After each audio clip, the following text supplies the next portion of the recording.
We go now to the co-chairs of the National Governors Association, Utah's Spencer Cox and Colorado's Jared Polis, and their Disagree Better initiative, which is an effort to encourage civil dialogue among American leaders. Good morning to you both.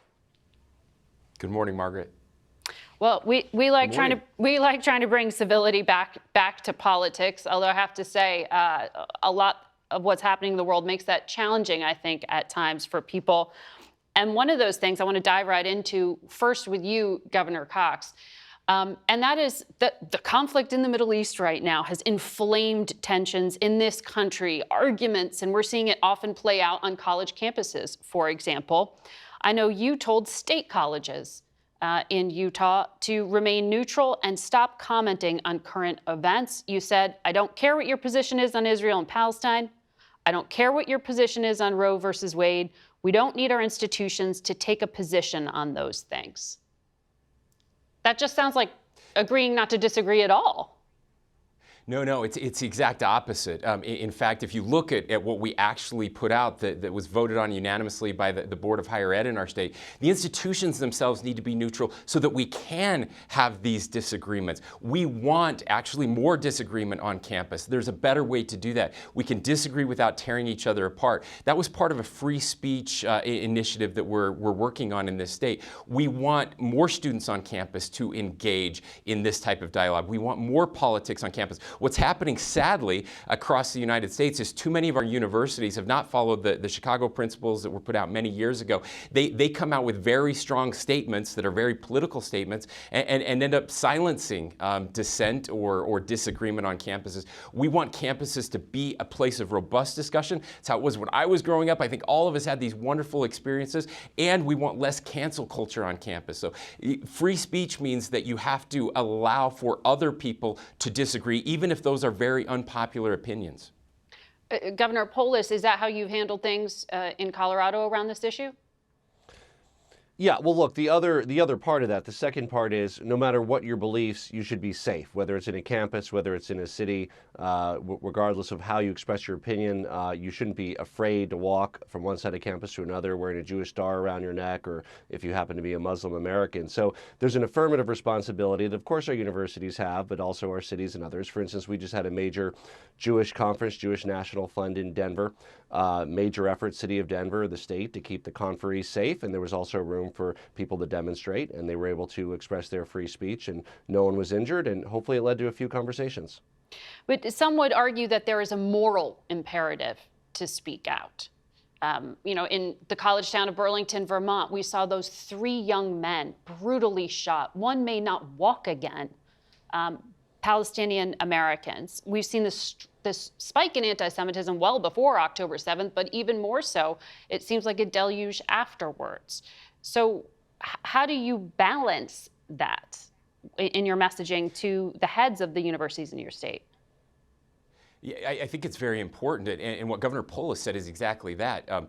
It is about keeping people safe. What you just gave an example where that did not happen. We absolutely should speak out about protecting and keeping people safe on our campuses. That's very different, Margaret, than taking a position on a political issue, which is happening all over the country. And it's ridiculous what is happening on our campuses when it comes to that. You saw it all the time. In fact, you saw university presidents that were very eager to speak out on all the issues of the day, as long as they were leaning one political direction. But then, as soon as Israel and Hamas happens, there was silence across campuses because, well, if we speak out in support of Israel, then we might offend, a very vocal part of our campuses. That's embarrassing, and it shouldn't happen. It's better that the institutions themselves stay neutral on these. And look, this is not new. Yeah. This is a long-time thing on our campuses that should be happening to protect our students so that they can have those robust debates. We want this debate to be happening on our campuses. Well, 2 pro-Israel groups, the Anti-Defamation League and the Brandeis Center, wrote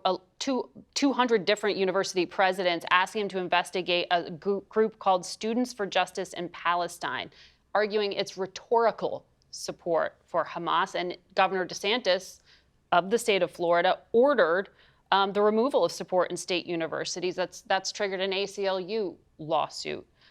Governor Polis, what are your thoughts on that? So, Margaret, thank you, by the way, for drilling in on one of the most divisive topics we face today. Because if we can disagree better about Israel and Palestine, we can disagree better about everything. And this is a great example and lens to view it through. Part of what the goal is to get people to stop shouting at another, whatever the issue is, whether it's abortion, whether it's Israel, Palestine, whether it's the border and immigration. Stop shouting, start talking and listening. And that's the same with this issue, right? So there are a lot of people shouting at one another. And now that's their right, as long as they don't engage in violence or intimidation. That's their right.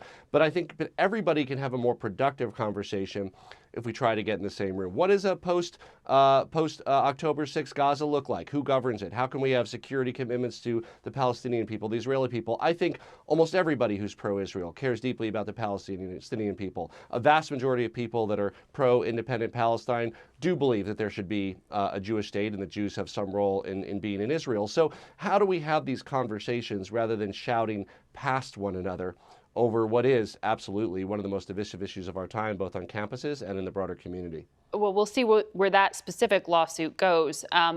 You brought up the border. That's certainly also. I'm challenging the premise of, and I want more civility. But tell me how to do it on some of these things, because I know the president was just in Colorado this past week. You are concerned in your state about the spike in migration. I understand you have also bused migrants to some cities in New York and Chicago, which earned you some harshly worded letters from those mayors there. How is that different from what Governor Abbott was doing in Texas? And how do you get along better with your fellow governors on this one?